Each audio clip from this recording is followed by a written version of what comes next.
Insulated cathedral ceiling. Woohoo! Twine works.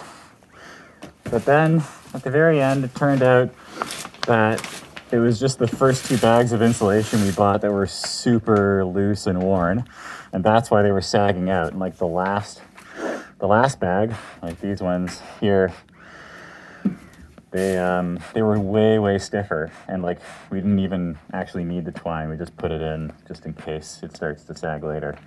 But yeah, that's done. The other side's done. We already put the poly up. We're gonna put the poly up back up right here. Say hi. Hey. So a couple things. This is just also a reminder for okay, stop. For next time we do insulation, that just a standard bread knife does a better job of cutting insulation. Mm-hmm. And that to check if the bags, when we buy them, that they aren't already partially ripped, because that seems to, that's our suspicion. That's why they started expanding before we brought them. Yeah, they were already really worn in. Yeah, the knife we got is like this weird serrated knife.